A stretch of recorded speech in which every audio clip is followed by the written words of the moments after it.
Thank you so much for doing this. I'm really glad that you're doing this, actually. I've been trying to encourage other people to like do a sort of visualist podcast of this sort for a while, and really glad that it's happening now. Cool. Yeah. I've interviewed lots of people who've been talking about using your software.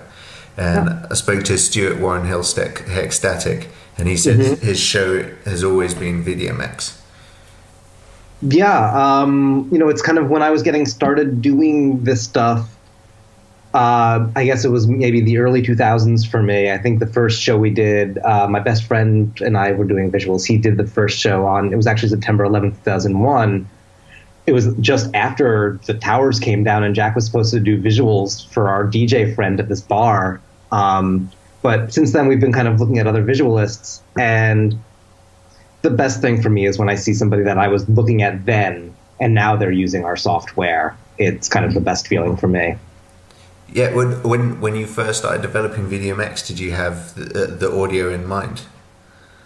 No, not so much. I mean, we kind of took over everything from Johnny to Cam. My friend Jack and I were doing visuals kind of on our own with whatever tools we could find. We were working with a lot of hardware, whatever, video cameras and video mixers, just whatever tools we could get from our school, and just plugging in laptops.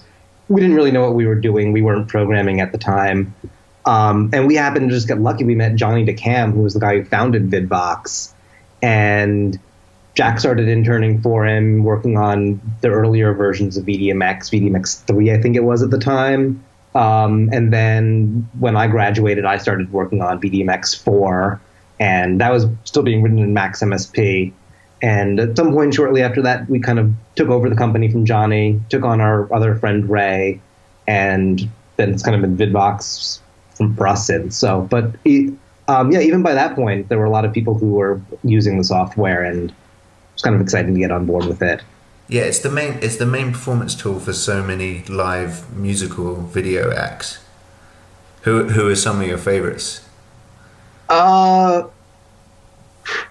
Let's see. I guess most recently, I mean, I heard that like one small part of like the visuals like rig for LCD Sound System in 2016 for their Coachella show, and I think they were touring with that for a little afterwards. I was really excited to hear that Vdmx was like somewhere in their setup. But I only heard about that because the guy who was doing it ran into a problem and had to file a bug report with us. And he was just like, oh yeah, and by the way, I'm doing visuals for LCD Sound System for Coachella, and that's why I need this fixed. So very often I only hear from people when they're having problems, and then they'll kind of mention that they're working with somebody that I really like. When I was just getting started with Vidbox and we were writing our first software, we made a program called Grid, which we no longer sell. But our friend Benton was touring with like the Beastie Boys at the time, so that was extremely exciting for us to be like just out of college and writing this like cool little VJ software that the Beastie Boys were using on their tour. Yeah, I've seen so many people using it live for tours like Dead Mouse, and you used to tour with Girl Talk, right? I did one tour with Girl Talk. Yeah, that's kind of my road fame. Was 3 months in the middle of Girl Talk. The guy who normally did video film before that was Andrew Strausser, who's also a great visual artist. I think he uses Module 8, but he's still pretty cool. And were you doing visuals that were linked to like his mashups? Yeah, we were kind of doing things in a very similar style to him, actually. We had a lot of different content, and we would kind of mash it up similarly throughout the night as much as possible. And some of it was just kind of in the aesthetic style that fit with his kind of music, and other times we would work with live cameras wherever possible and kind of sample things from the crowd. We had for part of the tour, we had like a photographer who would go and take pictures of people, and we would try and integrate that into the show as well. Yeah, one of the things you've done in recent years is adding the ability to search for GIFs on the fly. Oh, yeah, that was just like a little, one of the things, sometimes we make a little idea for something and it doesn't quite fit in for a feature in Vdmx, but thanks to things like Siphon and OSC, we can make like a little kind of freebie app that anyone could use. You could use it with whatever VJ software. So yeah, GIF to Siphon was one of those. I have another one that does like a basic video analysis thing that I had made for one of my bots a while ago, and I kind of just released it. It takes Siphon in, spits out OSC messages, and it's not particularly useful with Vdmx, but if you're writing your own software, you can use it for something. Yeah, and you do a lot of art projects and art software projects that cross over with Vdmx, like your TV comment bot. Yep, TV comment bot, TV face bot, and just kind of a few varieties of those. And those also kind of, I have like kind of an app that's just like Siphon input. You pick a kind of style you want it to write in, and then it just kind of does this very simple Twitter bot interaction after that. And I then just basically have a Vdmx project that's kind of taking video signals in or playing back movies from disk and then publishing a whole bunch of Siphon feeds. So it's very easy for me to kind of rapid prototype a bunch of different things and then connect it to this very simple bot engine that I've made. Yeah, and TV comment bot is actually analyzing frames and identifying objects in them. Yep. It's using it's using a thing called the Deep Belief framework, which the guys from that have now moved on to work on at Google, and they're working on TensorFlow. So it's kind of a precursor to some of the TensorFlow stuff that's being used there. And one of these days I'll actually get around to updating it to using TensorFlow. But that's basically running on a computer at your place and permanently updating Twitter with images and poetry. Yeah, basically there's just one of my old computers is just sitting right over there, and that's it. It's just running my bots all the time. That if I turn that computer off, the bots turn off. Yeah. Another time I've come across Vdmx a lot is not just in live performance, but people doing interactive media and corporate events that involve some sort of interactivity. Because Vdmx is so modular, you can plug SMS information into it, Twitter hashtags, and all that. I always ask you, what's some of the most exciting stuff going on right now in live performance video interactivity? More exciting stuff. It's a good question. More exciting stuff. Particularly interactivity. Yeah. I'm trying to think of cool things that I've seen recently. Well, previously it was there was that wave where people were doing a lot of stuff with the Kinect. Now I feel like people are starting to move on to more like augmented reality and VR stuff, which Vdmx isn't quite built for, but people are pumping into through Siphon, they'll use that alongside Unity and stuff like that, and that's always pretty cool. Otherwise, I feel like it's going more in the direction of people trying to make more narrative things. I'm starting to see a little bit more of that finally. One of the other things that's happening is there are more tools like a Wekinator coming out where you can do very basic machine learning with data sources. And there's other tools like Synopsys that are being developed that'll let people integrate machine learning stuff and object analysis and all this other computer vision stuff in a useful way. But one of the things that we find with when we're developing Vdmx is there's the bleeding edge of things that are happening in video right now, but they require programming. You need to be a programmer in order to access them. And then trailing a little bit behind that, you have people who make little software things around that are useful, but they're artists who know how to program. And if you're going to take advantage of that, even if they're open sourcing it, but they're still very proprietary to that person's tool set. And then you move a little further down, and then you start to have things that develop standards out of those. And that's where Vdmx usually starts to pick up on things where it's okay, there's an established workflow that people are using for this process, whether it's machine learning or augmented reality. As those things become more and more standardized, we can then say, okay, there's this file format that we should support in Vdmx, and here's all the stuff that happens as a result of that, and here's how we handle deep integration of those things. And what we try and do is very often stay along these lines where we see if nobody else is developing their own standard that's emerging, we'll try and step in and make that standard and bring other developers on board along with it. And so is that one of the reasons you developed HAP? HAP, yeah. HAP and along those lines, ISF are our real-time generator and effects format, which is the thing that we're really excited for moving along the next year. We're working on the third revision of the HAP specification, where we're going to bring in a lot more stuff you could do with geometry and vertex shaders, so making a lot more with generative art. Yeah, so Ebo Suite is mainly running on HAP. Oh, yep. Ebu Suite is HAP. So yeah, HAP has also kind of been taking off. I think more than 30 different softwares and environments have support for it in some fashion. The newest version of VLC, I don't think it has hardware acceleration for it, but it'll play back HAP files in there. So that was kind of really nice for us. Yeah, that's awesome. Yeah. Probably the most commonly used player. Yeah, probably one of them. Probably, yeah.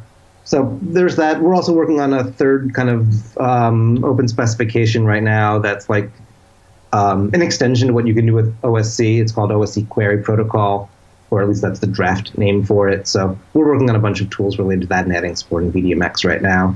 What kind of things are you looking to do with it that OSC can't do?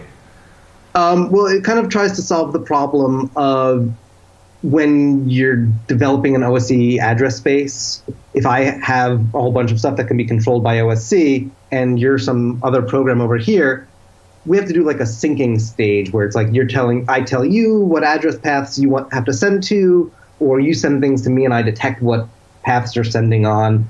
And this kind of tries to get around that, because now you can say, hey, David, what are all of the parameters that I can control? And I can send you back a list of things that say, okay, I have a color picker and I have a slider and these are what these things are called.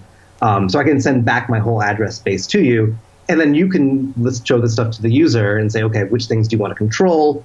And it'll know what kind of the ranges they use for them. So this is something we've been working on with a few other developers. So I think MadMapper already kind of supports an early version of the draft. So we're working on that right now, and hopefully that'll be finalized in the next couple of weeks. Nice. Have you tried Synopsys? Yes, Synopsys. We have kind of preliminary. We've worked on that in Vdmx a little bit with Anton, and yeah, that's pretty cool. I think we're just basically waiting for him to round out the tools for it a little bit more. So does some of it operate in real time in Vdmx?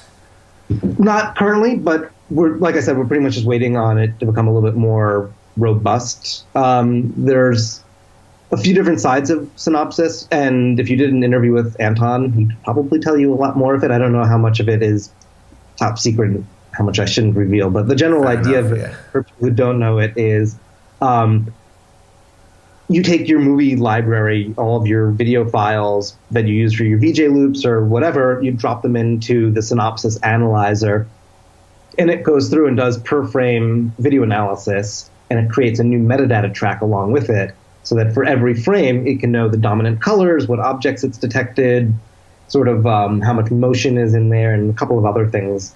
And it's plugin based, so people can write their own plugins for it, or and then it writes this metadata track. And then when it gets to the end, it'll create sort of a top-level metadata information that you could then use for searching for. So it might say, like, the dominant color of this clip is blue, so that you could just type in, okay, give me clips that are blue, and it'll give you a list of clips that are blue. The other side of it is that some of those analysis features are so intensive that you can't run them in real time, but some of them could be run in real time. So any of the modules that people write that are capable of running in real time, in theory, could be made to run as plugins in Vdmx. But so we've gotten some of the basic stuff for like sorting kind of working in Vdmx, and like I said, it's kind of just waiting on it actually getting finalized and becoming a real thing. Nice. When you're performing with Vdmx now, are you still mostly just using a laptop? Yeah, actually, the vast majority of the time I'm using I have a late 2016 Touch Bar MacBook Pro, the one with the USB-C Thunderbolt 3 ports. And I have to say, a lot of people kind of don't like this laptop for whatever reason. They don't like the Touch Bar, or they don't like USB-C. But I have to say, this machine, I've really enjoyed it. I'm looking forward to whatever the next updated model of it is. And so you've been doing video before you started coding, is that right? Not technically. I mean, I was programming back in like 6th grade. I think there was like some, programming in BASIC on some computers in junior high, but not really programming like applications. I think I kind of started doing development of that in parallel, because we were writing our own Max patches. So I don't know if we're going to call that intensive programming, but for the first few years of it, we were writing our own Max patches. It was kind of almost a challenge of like, we were doing a different show every week almost. So it was just, okay, what are we doing this week? What's the new idea? And we'd kind of whip up a new max patch or figure out some hardware stuff that we would connect together. And that kind of built up from there. And it wasn't until maybe a few years later that we, really started writing low-level code. And how did you transition from Max into wanting to do a standalone program? It was just, I think it was basically Apple made was like, okay, cool, we're switching to Intel processors. And we were like, well, it's going to take a while before Cycling 74 gets a universal binary version of Max out. What if we just learned how to program like Objective-C and C++ and learn OpenGL ourselves? And that's basically what we did. So it took us, I think it took us about like 2 years to kind of, we were just like, here's the book. We're going to go through it. This is our homework every day. Just go through the book. And that's kind of what we did for a while. Ray started the transition a little bit ahead of me, so I learned from him as I was going along. But that was basically it. We just kind of spent 2 or 3 years just learning it from books. And then writing. When you built the app, you had to build it from scratch, basically.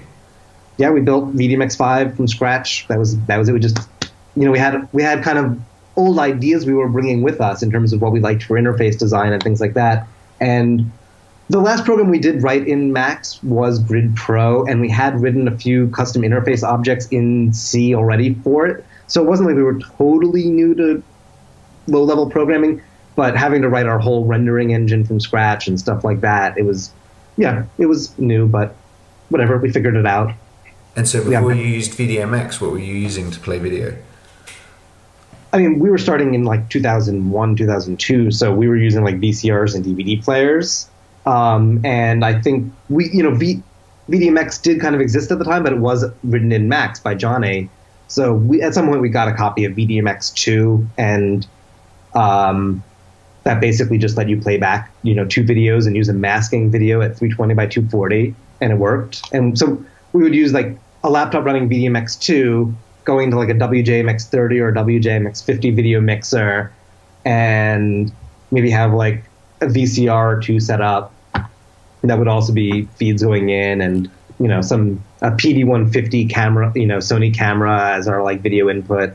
But all of that stuff would go through like a hardware mixer, or I think at some point we got like when we started writing our Max patches, we had like these G4 towers that had these I forget what the card was, but it had some sort of a video capture card that you could actually put like cable TV directly into.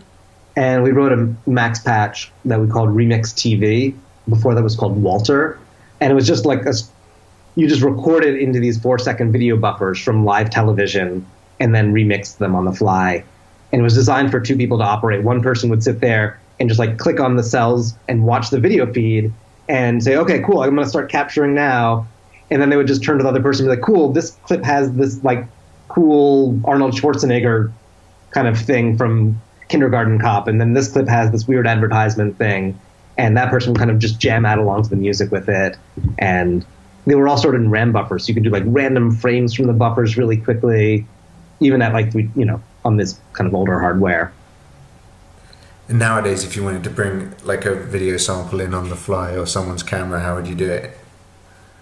Pretty much hasn't changed that much. I would use, a Blackmagic capture box. I would take that video feed and just plug it in and just use Vdmx. Instead of them going into RAM buffers, though, I would just like record them straight to disk because you can more or less do that now. Hard drives are fast enough and yada yada. Yeah, you have an SSD in your machine. Yeah, and actually on this machine nowadays you can do hardware encoding to H.264 and with decoding. So that doesn't work so well if you want to grab like randomized frames, but for other stuff it's fine. And yeah, if I kind of bounce down a little bit, I can probably record straight to happen real time, maybe. I haven't tried that on this machine. Curious now? Yeah, so I remember when I first met you a long time ago using QuickTime and trying to trigger video samples really quickly. Things have changed a lot because of RAM and being able to do so much more with video. And I run 1080, no problem. Back then, computers weren't fast enough. And HAP handles that stuff better, right? Yeah, well, I mean, kind of HAP has a few different ways that it makes things faster. It gets most of its speed because it does most of its decoding on the graphics card itself. So that's great.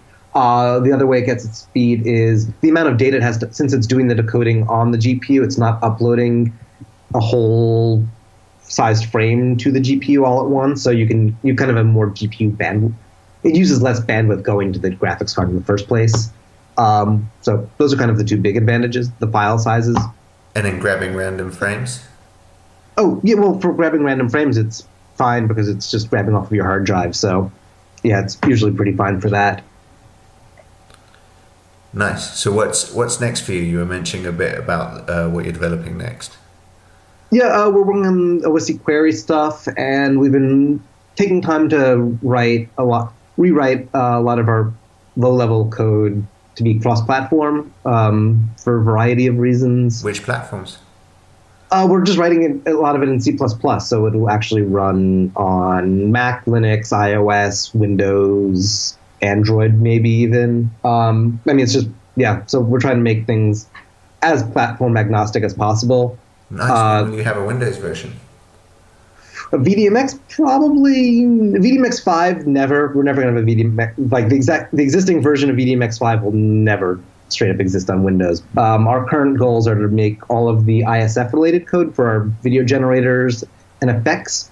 We basically want to release a cross-platform library so that other software developers can use that same code base. And our first kind of cross-platform app will probably be the ISF editor, which is like a free utility for those. And once we have that running on Windows, it's kind of like all of the moving parts for a Vdmx-like application is working, and maybe we'll develop a Vdmx 6 or something else in the future that is totally cross-platform. I think video DJ software, stuff that's mostly 2 channels, that's what it's missing, is an open source but effects plugins. Yeah. A lot of people I know go to Vdmx usually just to siphon a DJ mix over to it for effects. Oh. But the people doing video DJ sets. Right. Yeah, I mean, one of the other things we've talked about is, as kind of a stepping stone to a cross-platform Vdmx, is a kind of bringing back Grid or something along those lines that could be cross-platform and had a more limited feature set, but that was also very useful and it took advantages of all the technologies that we use. We have noticed that there are some kind of newer small apps along those lines out. We haven't really played with any of them, but I hear about them because they'll support HAP or ISF or something similar, and I'll kind of end up looking at their web pages for a little bit. Are there video apps on iOS already? Yeah, I mean, there's a couple, right? There's like VJ from the. Oh, I mean one that's like Vdmx that will take feeds in that you can jam with and that kind of stuff. Not that I'm aware of, no. I think that the way that might work, if somebody were to do something that you can like get real-time video feeds over, I don't know if there's any video capture hardware for like doing remixing of live stuff, but you could certainly maybe do like support for NDI, like video streaming over LAN might work in there. I know that their SDK works on iOS in some fashion, so that is totally a thing that could work. And we've certainly been talking a little bit about making an iOS VJ app. Not sure how big the market is, but it would be fun to write. It would certainly be fun to write.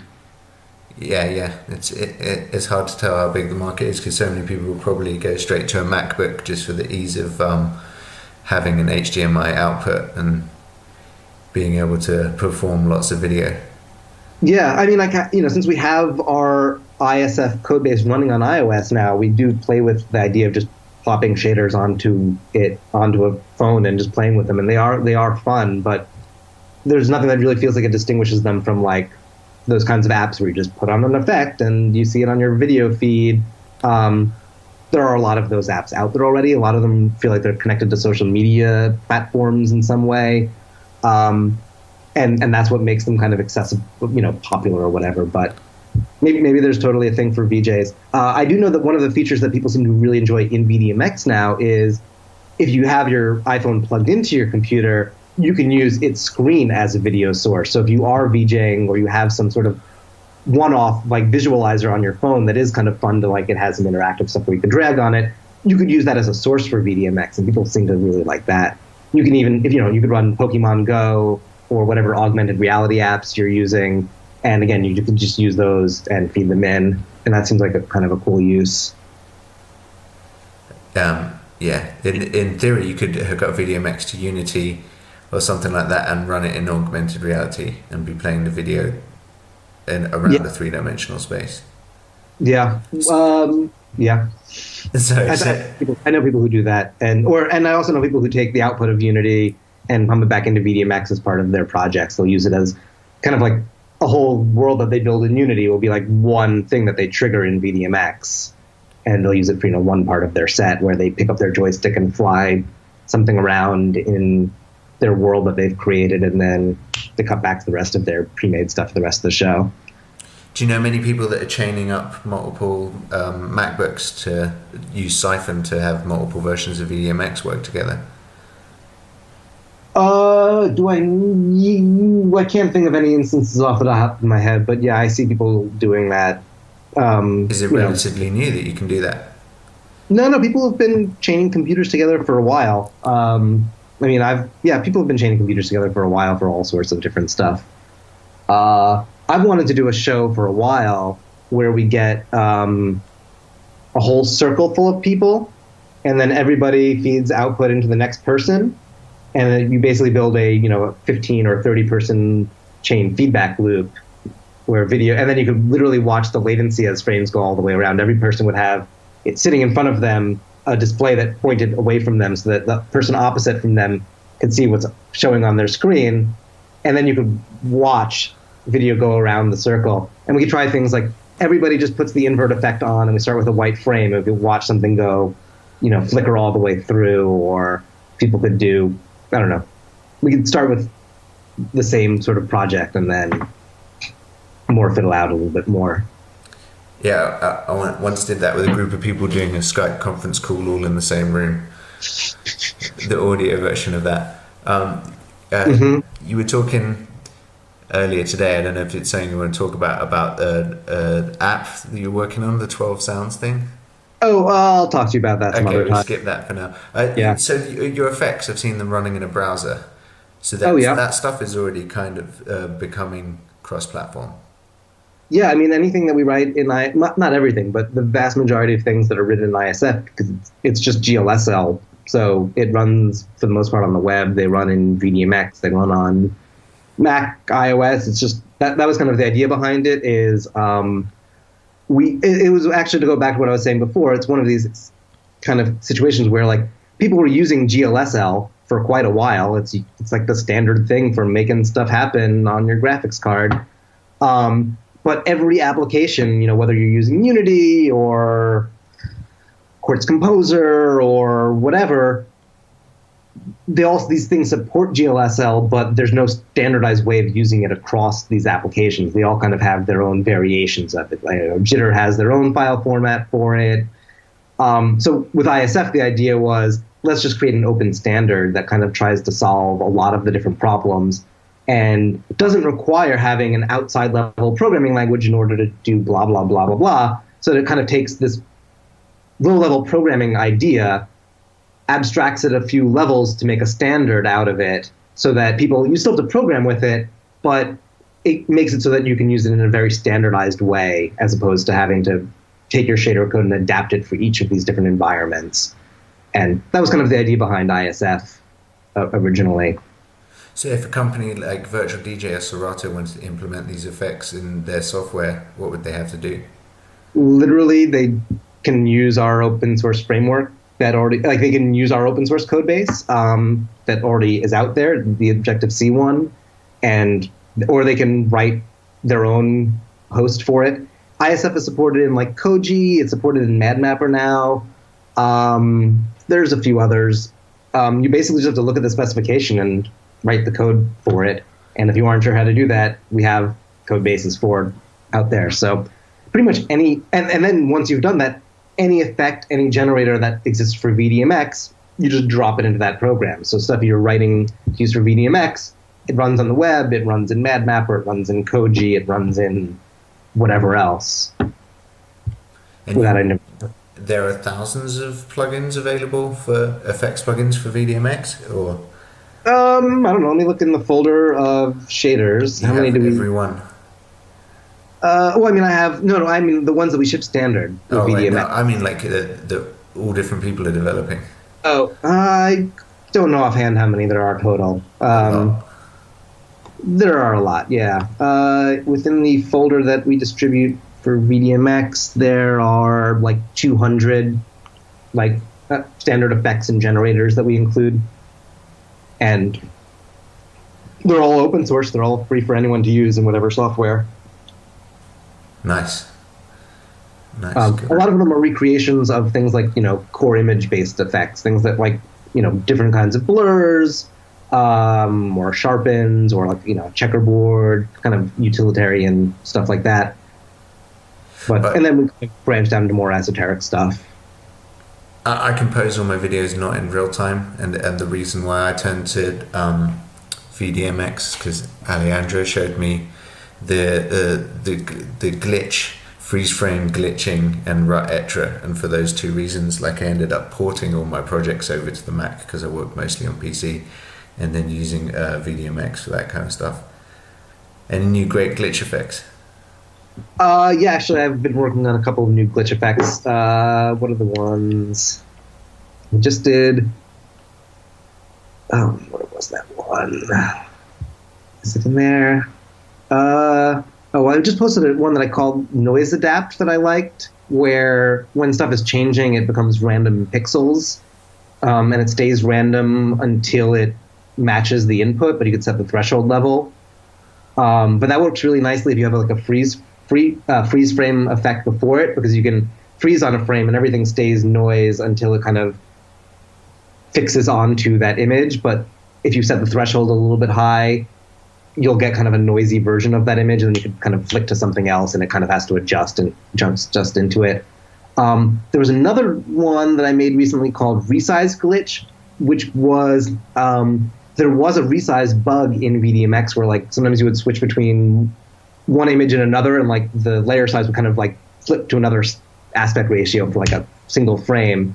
And I fixed the bug for the guy, and because his visuals were so kind of glitch heavy originally, the video he showed us demonstrating the bug looked really cool. And after we fixed it for him and I told him a workaround, he was like, well, I kind of missed that resize bug, so I made that as an effect. That'll be in the next update. And basically that has like a button that you press, and it just kind of makes everything for one frame just as the wrong size, or the wrong sort of offset, something like that. Nice. Invented by accident. Yeah. And then another one I think was called like Random Freeze, and that one basically just only random parts of your video signal like update on every time. So it kind of gives you like I haven't come up with quite a nice name for it, but it kind of looks like on like old DV decks when you would fast forward, it kind of gave you that kind of a look. Not quite exactly that kind of glitch. I should actually go and make fast forward DV as a glitch effect of its own. Nice. So many effects are about simulating broken devices we don't have anymore. Pretty much, yeah. And actually, it was kind of funny. There was Anton's FBO glitch, the VO to, the FBO glitch literally worked by like making a texture and not initializing it. It was just like whatever random garbage is in memory, use it. And at some point, there was an OS release from Apple that broke that, because Apple said that's a security risk for people to grab uninitialized memory and be able to look at that, because that could have, some plain text that you wrote out could just be literally stored in memory right now as an image. So Apple started returning just black initialized memory for that.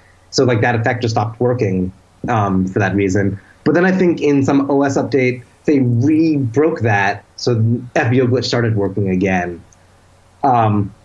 But in between there, I was like, I should make something that kind of fakes that a little bit. And I did make some kind of, it wasn't nearly as cool, but it did have kind of, you know, it was a simulated FBO glitch where you would, instead of it reading memory from GPU, from the graphics card, you could feed it images and it would kind of randomly grab from those in different ways.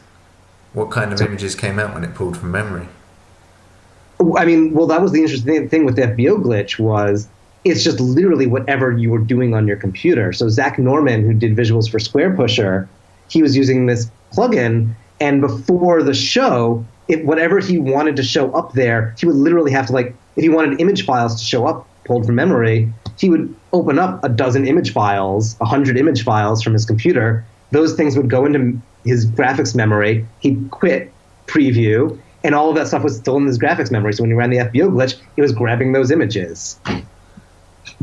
Or like whatever was still stuck in memory. But as the computer used up more and more, replaced more of that, it would just be whatever was stuck there. So it might be part of the interface from Vdmx or email, right? It could be. It could if he switched to opening up his email in a web browser, that could have been part of the visuals as a result of it just grabbing random texture frames. Yes. Right. You mentioned having a 2016 MacBook. Mm-hmm. Do you also have a desktop that you work on, or do you not need it? Do I? You mentioned building a Hackintosh. I do have a Hackintosh right now, but I mostly just use that for playing games on Windows nowadays, to be honest. Like, Ray and I, when we do our, like, since we don't live in the same city anymore, we once a week basically will just play like some online multiplayer game together and like have an in-game meeting where we catch up on whatever we're going to do this week or, talk about how to respond to some email or, some bug report. And we'll just spend an hour on Monday, like, talking and playing some game together. PC or Mac? On PC. Like right now we're playing Grand Theft Auto 5. We basically just like drive around running non-player characters over and like talking about what we're going to do this week. Nice. Have you ever used much gaming to VJ with? Not recently, but yes, in the past I did a whole Quake 3 VJ thing way back. We did kind of a tournament. And then there was another night where there was an old, I don't think this works anymore, but there was like a Quartz Composer plugin, I think that Vade had made that let you load Nintendo ROMs into it. It was part of the, I forget what, it's part of some emulator, the OpenEMU emulator maybe. So I would basically like load NES ROMs in there and use them as sources in Vdmx for a while. And I would let people like come over and play on a joystick. But the output would be totally messed up, so they would never be able to do very well in it. I think we did another night, back when we were doing like our every week had to be a different show. I think there was one night where we basically just brought like a Nintendo with Tetris down, and we just let people play Tetris, and we remixed that live also. Nice. Would you hand out a controller? Yeah, it was just whoever wants to come over, here's the controller, play Tetris, but you had to watch it through our remix. So there's a little bit of latency, and the video might rewind itself for a split second or jump around. One idea I really love is interactivity in events, and just like everyone has a smartphone and the ability to make an app where people can interact with, and Vdmx is perfect for that because you can adapt the inputs that it brings in. Do you know of many people using Vdmx or doing stuff where people can interact with their smartphone? Looking around with a smartphone. I will say that the thing that we're working on right now with the Osc Query Protocol, one of the details that we're actually still finishing up right now is going to make that idea a lot easier, especially for a large crowd of people. Nice, because I feel like that's a lot of what's missing in events. Like, interactivity is super important. Everyone does have a smartphone, or almost everyone has a smartphone, and it's such an easy way to tap into like what you were just talking about, being able to hand the Tetris controls over to anyone in the audience. Yeah, and I've definitely seen people who have done that before, but never on, I guess I have seen people who have done that on a large sort of crowd scale, but not necessarily with Vdmx. I've seen tools that are similar for that have come out. I have also seen at shows where people do have like stations set up where people can kind of go and use a customized tool for a little while. And I've seen people do that for Vdmx before. What was the other one I was about to say? Oh, a show that I used to do when I was doing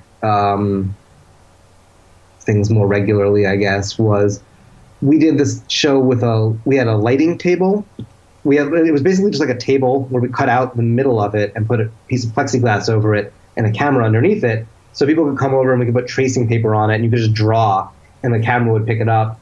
And you would get shadows from people's arms and things like that. It was fine. And it was just kind of a very low-tech thing that people loved because they could come over, draw on it. We would sort of record everything into a RAM buffer so we could rewind it or we'd put other effects on it. And I feel like that stuff couldn't really make a comeback now that people are doing things with machine learning so that people can have there are things like pix to pix where you kind of draw some squiggles and it's like, cool, we're going to make it look like a cat. So those things would be a lot of fun to do with that physical interface that we used to use for drawing. So are we on the verge of like a massive flood of machine learning video stuff? I think like I was kind of saying before, there really aren't there aren't standards for things yet, and a lot of them don't necessarily run quite in real time, or if they do run in real time, they're so intensive that it's not leaving like room for other stuff to happen necessarily. But we're definitely getting to that point.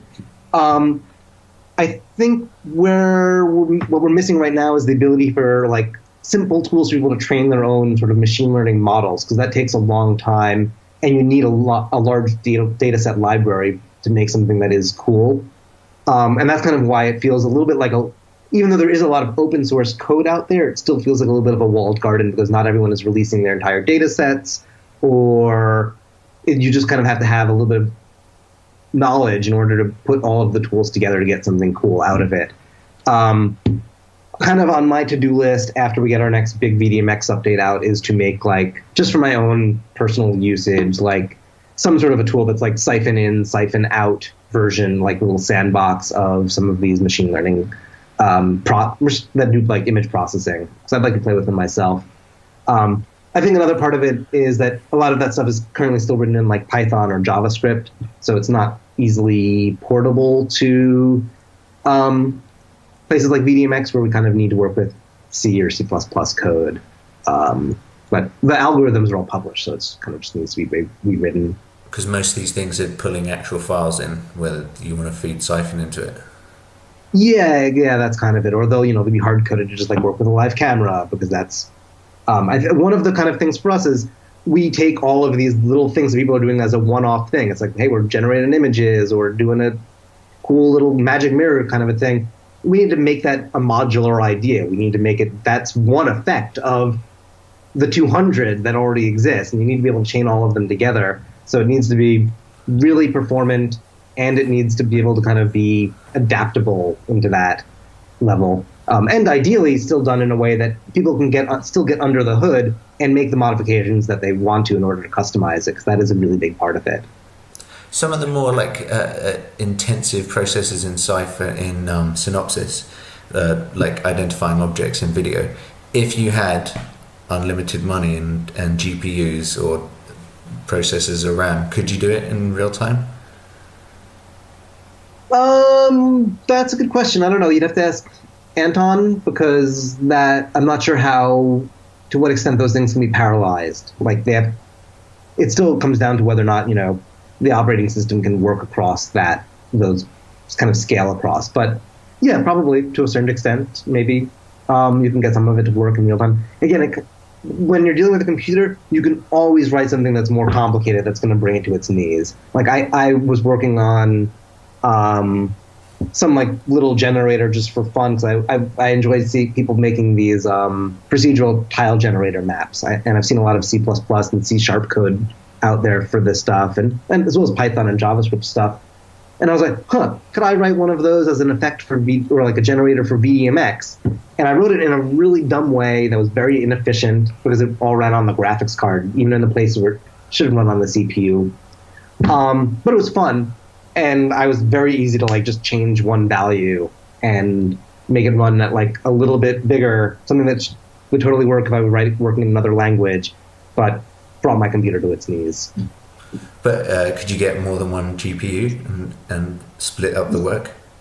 Yeah, maybe. Or I get one of those eGPU things and connect it over my USB-C port. Have you used much external GPU stuff?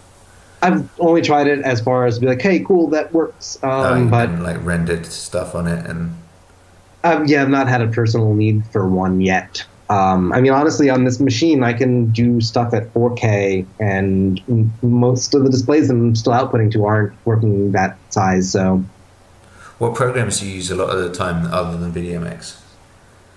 For writing software, I'm very often in Xcode and VB Edit. For writing shaders, I use the ISF editor. We use Git for version control.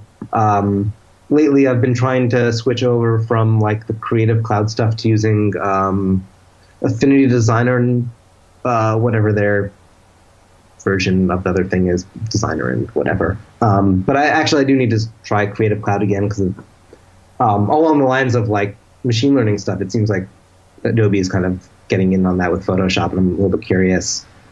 Every once in a while, I like iMovie is a fun tool to use if I need to do a quick little video thing. I also use ScreenFlow quite a bit for screen capture stuff, and I don't know. I use standard applications. I use Quartz Composer from writing stuff sometimes. I still like that. I've been trying to use Fool a little bit more. Yeah. That's pretty much it. I did an interview for Uses This. Do you know the blog Uses This? No. The setup? Oh, they should actually do an interview with you. It's about hardware and software people use. Yeah, it's basically just every interview is 4 questions. It's who are you? What do you do? Who are you and what do you do? What hardware do you use? What software do you use? What's your ideal setup? Like, again, it's kind of your question of if you had infinite money and no limitations, what would your setup be? And it's basically just that. And he does interviews Tuesdays and Thursdays, I think. And they're always great. It's a whole range of different people who work in technology and non-technology. One of my favorite blogs. But I did an interview on there a little while ago. I'll just link you to that, and then you'll know all of the stuff that I use, because that was still pretty accurate. Cool. I'll put a link to you. I use my Vdmx coffee mug every day. Nice. Hey, it's not, have you got the stains out of it? Are you an efficient coffee mug cleaner? I've got stains around my mug. Yeah. Some of them. I was speaking to Stuart Warrenhill Hexstatic, who does the holographic screens, and Eberman, who develops the EboSuite software with his team, and they both kind of said that they kind of reach a point where developing the companies takes up so much of their time, they don't really get a lot of time for art. And do you feel the same way? Yes, for the most part, but I don't really mind that so much because, to be honest, when we were getting into this, we were writing our own tools, and that's the stuff that we really enjoyed. So I love going and doing shows, but I like doing 2 or 3 shows a year at this point. It's like I have an idea, I want to do it on my own terms, I'm going to take as long as I want to do it, and when it's ready, I'll go out there and do it somewhere. For the most part, I'm really actually happy when I can just sit and work on the tools these days. Or I love being the guy, a friend of mine has some great idea, they're working on it. There's some small details where they just need some technical help with, and it's cool, I can show up for a day, help them with some stuff in Vdmx, and then they're like, oh my god, thank you so much, I couldn't have done this without you. And it was literally I came in and helped you push the finish line, everything else was all you. I love being that guy. I love showing up for a day or two and helping with the thing and then piecing out. Not having all of the responsibility of doing a live show. But your stuff like TV Comment Bot is art and software art. And do you see that as separate from Vdmx, or does it all come out of it? No, it's all kind of in that same vein. It's it started as even that kind of started as code that I had to write for Vidbox, and it was okay, cool, I got this kind of working. Hey, I have this other idea, can I adapt this and sort of reuse it? So you don't set aside time and be like, no, I'm going to make art software. No, don't usually. It's like if I have an idea, I'll try and find some time. If I have an idea, I will try and find some time to set aside for it.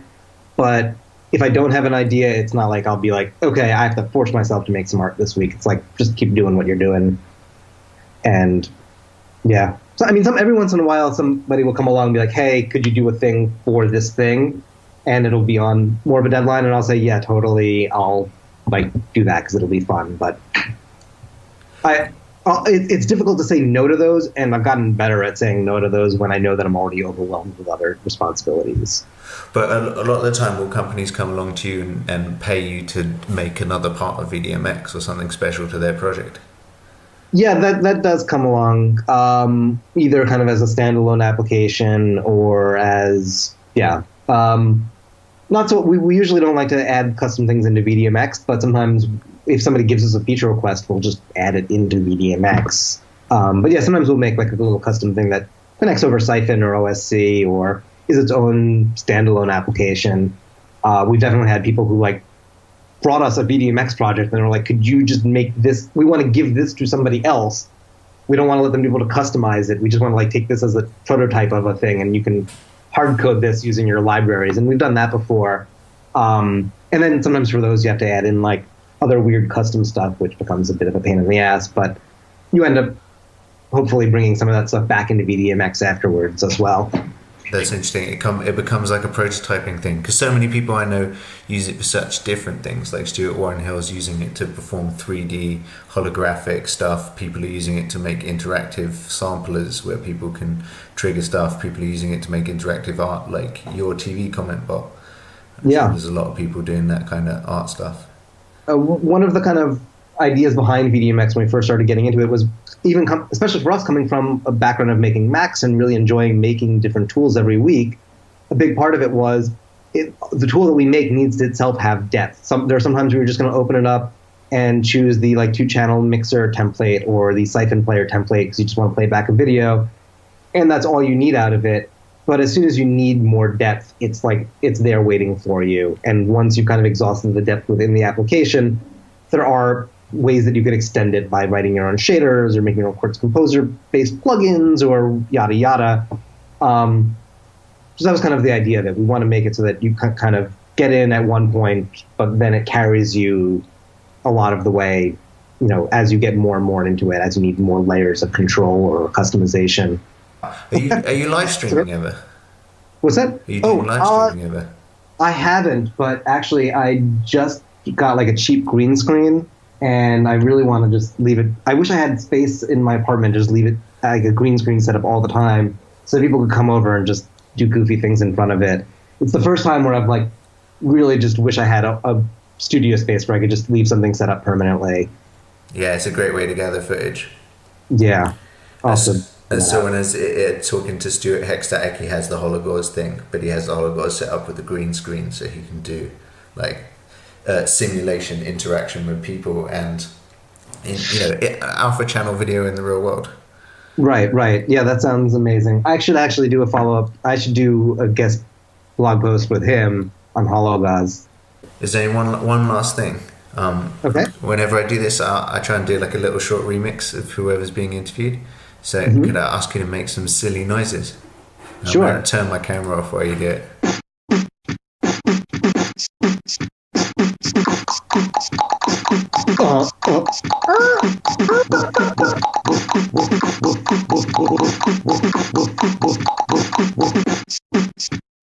This is the David Lublin interview.